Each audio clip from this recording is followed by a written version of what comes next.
Heard case has come to a verdict, it's come to an end, and we're going to talk a little bit about that. Greg, why don't you tell us about the video we're going to watch? Yeah, we're going to watch a couple of minutes of this video from the verdict. We're not going to watch the entire 42 questions being read. It's more of the same. We'll cover what we see here and tie that back to the entire case. Is this the verdict of the jury? Yes. All right. Is it unanimous? Yes. Thank you, sir. Do you find that Mr. Depp has proven all the elements of defamation? Answer, yes. Has Mr. Depp proven by a greater weight of the evidence that, question, the statement was made or published by Ms. Heard? Answer, yes. Question, the statement was about Mr. Depp? Answer, yes. Question, the statement was false? Answer, yes. Question, the statement has a defamatory implication about Mr. Depp? Answer, yes. Question, the defamatory implication was designed and intended by Ms. Heard?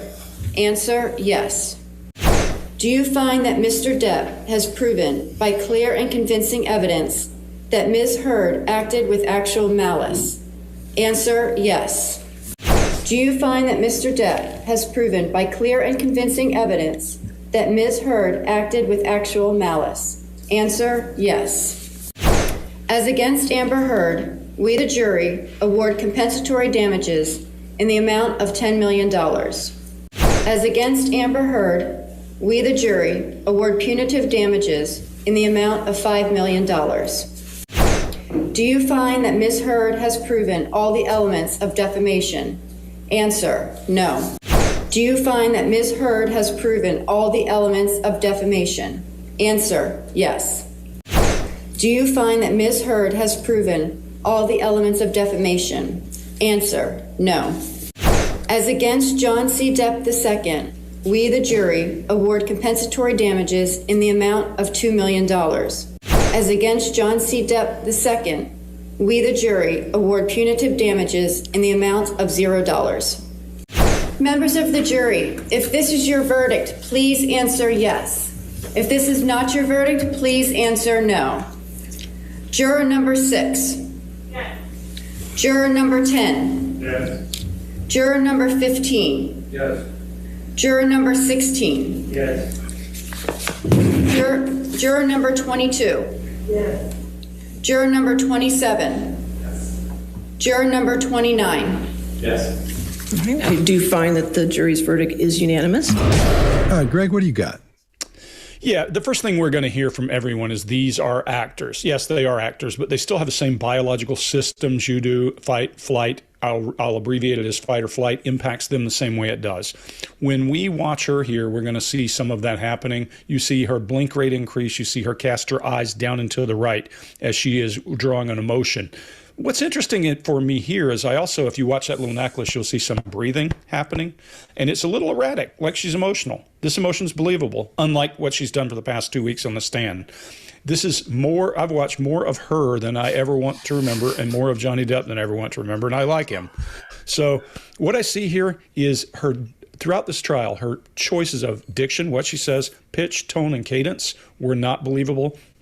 Her social response, how she dealt with the attorneys, was difficult, and she showed two faces, one to the attorney and one to the jury, as she mugged for or cheesed for the jury. We also saw some outright avoidance and resistance to the question that brings up the interrogator in me and made me wanted to crawl all over her. And in these places, I saw her more emotional about disrespect. Go watch the videos. I saw more disrespect emotion than injury emotion, which made it hard for me to believe. And she swung for the fence when she talked about the things he had done to her. That makes it hard to really believe her. And then when he was deceptive, his deception was mostly around things he had said or things he had written. That ties back to the disrespect thing. So when all things are said and equal, and you're looking at a he said, she said story, and somebody swung for the fence, it's a little tough when she's not believable. Scott, what do you got?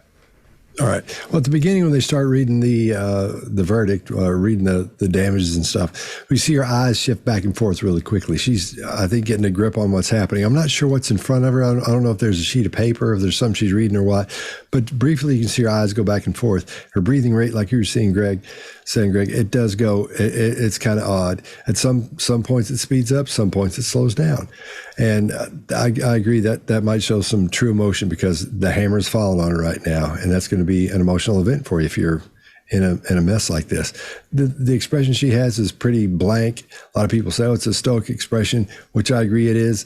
At the same time, it's almost, I think I don't know who she's playing to at that point, but she just looks really, really, really sad, as she should. Her head goes down just for a second, and then it comes back up, I think, when she realizes she doesn't want to look like she's been defeated. And when she gets a grip on that. And then at the very end, her mouth pulls back almost into a grimace, these little parts back here. And I figured it would be when they read the part about how she gets nothing from him, how, she gets the what is it? What is it? Compensatory? How do you say that correctly? Damages, whatever it is. Yeah. Is zero. Then you see her lips go back almost in a grimace, but I was expecting more of a lip purse there when they said, we're going to see a lip purse, but we didn't, which would signal or indicate that she doesn't agree with what's happening or doesn't like it. But the grimace says just as much at that point. And her blink rate when at the end of these things, they start reading the money part of it, quite often she'll do a double blink. Not a whole lot of blinking going on, and her rate is fairly steady throughout. And there's a space in between. She'll do a quick flutter, and then she'll do a one blink. There's a space, and a quick flutter and one blink. It's a little bit odd, but then again, that's an odd situation to be in. So I'm sure she's feeling a little bit out of place at that point. Chase, what do you got? So let's, Greg, you brought up that necklace kind of moving. There's two places we can really breathe from. If you're watching this, you can try it out right now. We can breathe from our chest up here where you can see the chest rise and fall, or you could breathe through your abdomen, which I'm doing right now, and you can't really see that.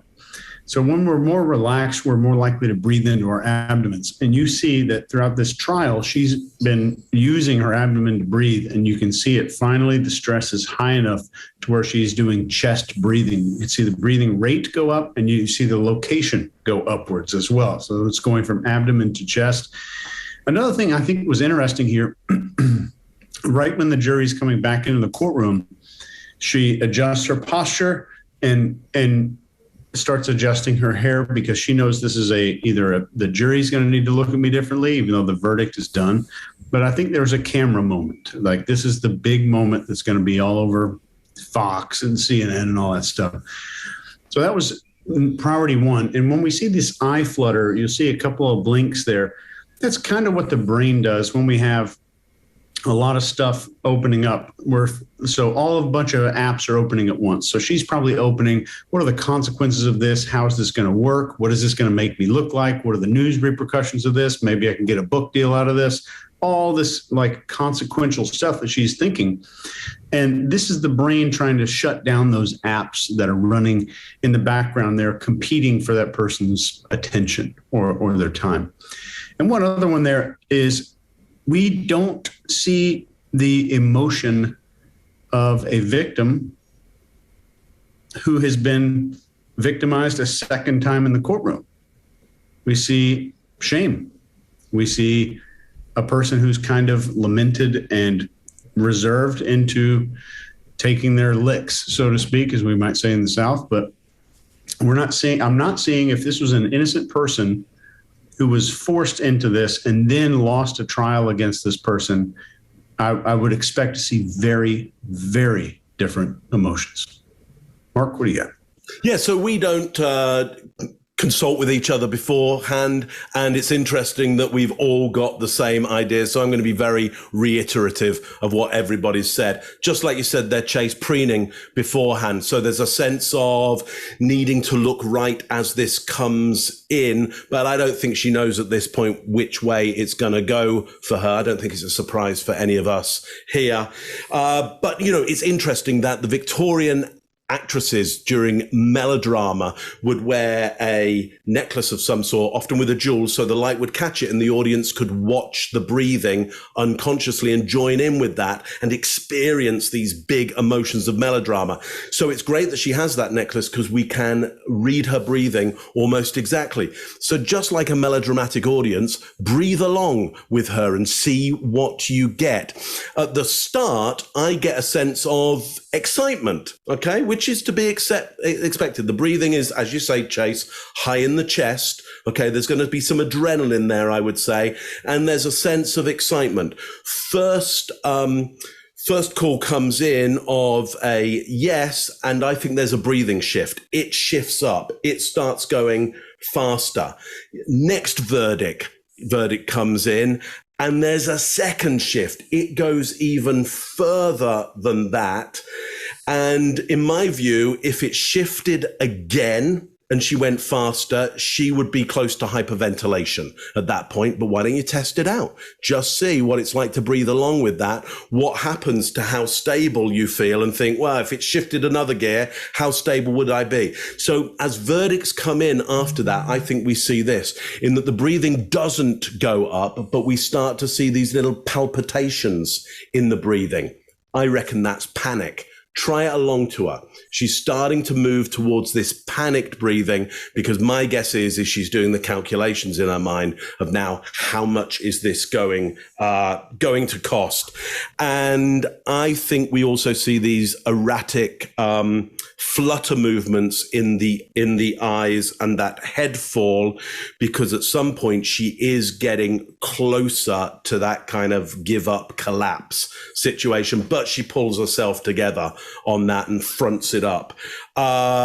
So high emotions during this, panic, and the brain just trying to work out how she's going to deal with this. That's what I've got on that one. Back to you, Scott. I've got a quick one for Greg. Yeah. Greg, if you don't know this, Greg spent a long time teaching resistance to interrogation and all kinds of cool spy kind of stuff. But what did you make of the attorney vigorously writing down notes as if they're never going to get a copy of this? Oh, I need to just continue writing. What do you think that was? Well, I'm not sure she's writing what is being said. I think she may be writing something for Amber. Don't worry. Who knows what she's writing? But if you notice, Amber's eyes dart over from her right to her left at least once. I think that's what it is. The other thing to remember is, if she's feeling like, uh-oh, now I'm in a bind, Mark, you talk about it all the time. Engage your brain, engage your brain, engage your brain, doodle, doodle, doodle, the same thing we saw Johnny Depp doing. So I think it could be either or. Yeah, great catch. By the way, among those things, I think, Mark, that's brilliant with the breathing piece. And Chase, there was something you mentioned. Going to. Let's just leave it at that. Just keep moving instead of dragging it out. Why not? Let's have it. What do you get? There was something he mentioned up front that I was thinking was brilliant that you caught. Oh, the closing apps. Let me cover that. Where you talk about closing apps, that is the brain's natural response to, I need to look out for whatever the real threat is. And I think it's beautiful to call that out, that you're shutting down all these other things so that your eyes can focus on the thing. I'd love to see her pupils. They're probably going. So we've got 5 videos on this very subject, on what we're talking about. And we go through the trial, and you can see what happens and what we're talking about step by step with Johnny's body language and with Amber's body language. And you can compare what we're saying to what the turnout was in the verdict. But at the same time, it'll be good education on how to look at things as you go through situations like that, through trials, through things at work, through arguments, and you can see what's happening with that. So anybody want to add anything else? Yeah, I did one thing for somebody who was in court. They were really nervous. I had a sheet of paper in front of them, very similar to this situation here. And they were really nervous about what's going on. And on the sheet of paper, I just had a couple of words on there. It said, being comfortable will not put you in danger. Because that's what our brains default to. That's why our body gets ready to fight. And that's why our adrenaline pumps up. Just kind of helping to remind yourself that if you're ever feeling any kind of stress like this, just pushing your body into a comfortable position is not going to make you in more danger. But where our brains are programmed to think that way to keep us safe, doesn't work as well in the modern world. Yeah. All right. Well, go check out our other videos and see what you think about that, and see if you can learn a little something about what we've seen so far. All right. I think this is good, fellas, and we'll see you next time. Deal. Cheers.